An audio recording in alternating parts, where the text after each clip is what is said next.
This is the best part, Paul. You've been shitting on the number 60s. You were anticipating how fucking awful it was going to be. What is it, Paul? Because they don't have the ball? Because there's you go kind of. You got me. You got me. You know, like an offensive lineman, nameless, faceless, going to work, getting the job done. I mean, Paul, presidents win elections talking to people like that. Yeah. A lot of people don't know who. I know who you are. I see you. I was one of you. I'm going to go to Washington, and I'm going to clean it up. I'm going to drain the swamp. They can't get enough of it. No. Well, you know what? I should be more into offensive linemen because that's why my New York Giants have sucked so bad. And we got that kid, Evan Neal from Alabama, which is, I mean, can we just call it what it is? Alabama is, junior NFL. I mean, how many kids come out? Like the whole fucking team is like 3 wide receiver, all the offensive linemen. Alabama's just, oh, dude, speaking of that, did you hear what Jumbo? They still lose to the Jaguars. What's his name? Jumbo Fisher? Jumbo Fisher. What's the guy's name? Steve Bo Fit. Anyway? Be a professional eater. Andrew, can you pull this? We need to pull this up because this was 2 things happened this week that we have to talk about on Anything Better. Coaches are starting to do what comedians are doing, where the way comedians will sit down and be like, so what do you think about that comedian scandal? And you shouldn't do that. Dude, Patrick Beverley went in on Chris Paul talking a lot of shit. And then this coach fucking verbally murders Nick Saban. He goes, yeah, I know what he does. And it's fucking despicable. And yeah, and he wins, dude. He just fucking, can you pick that up? Jumbo Fisher on Nick Saban. I want Bill to see this, dude. He in an interview. And I was like, who's he talking about? And then I looked it up and they go, he went on Nick Saban because I guess Nick Saban said something to him, but he went on some shit. And I was just like, oh man. He was like, yeah, Does he coach Texas A&M? I don't know. He coached a couple. I don't know where he is now. Oh, but okay. It was just one of those. And I love a good Southern accent football coach, like Steve Spurrier. You gotta love the old ball coach.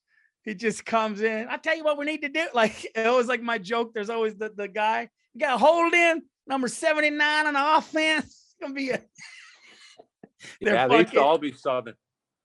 Yeah. No, dude. He almost implied like I know why he wins, and it's despicable, and I ain't gonna do that. And I was just what do you think's going on down there?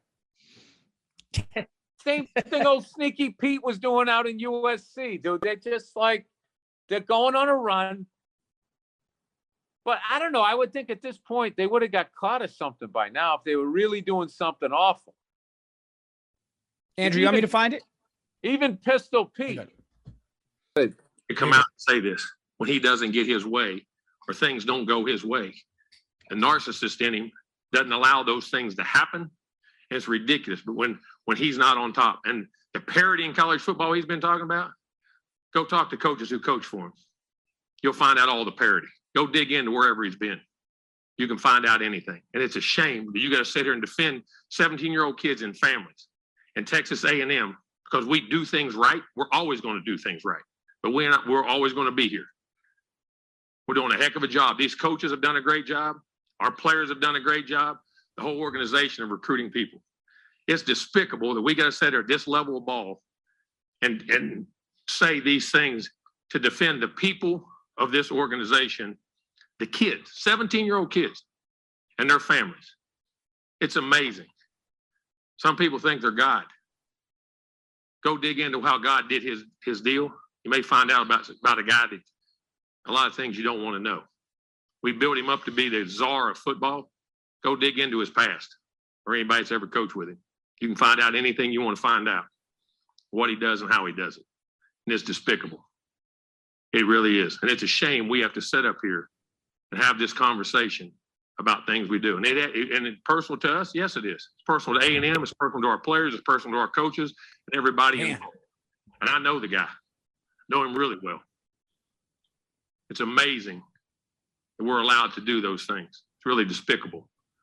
And I hate it for our players who are coming here, who did things the right way, have done things the right way, and will continue to do things the right way.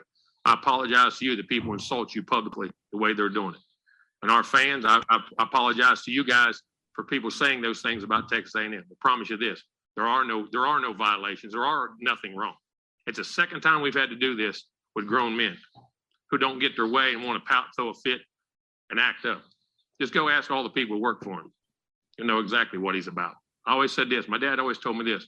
When people show you who they are, believe them. He's showing you who he is. Question. Oh, Jimbo Fisher coming out the gate. Oh, something. So is he talking about recruiting? Is he talking steroids? It sounds like Saban is like kind of taking shots at the university.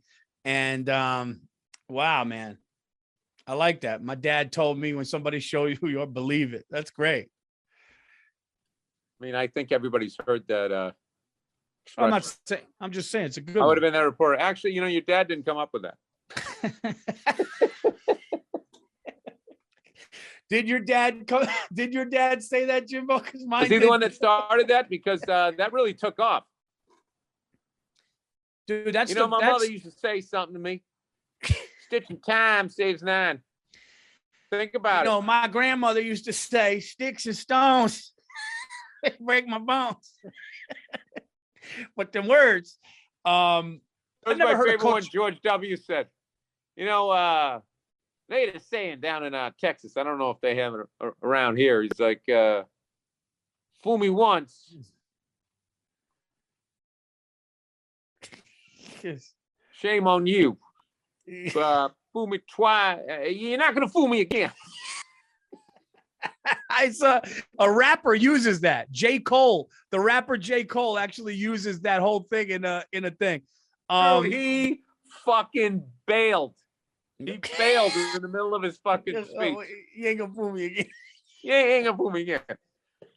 For as much shit as Sleepy Joe gets, at least he has the excuse of a medical condition. But I will say, George W., greatest first pitch thrown out before a game ever. When the country needed a strike, Paul, I don't care what those fucking liberals say. It felt good watching them do that. I'll tell you what, Paul. We haven't talked about this. You want to know about Paul Verzi?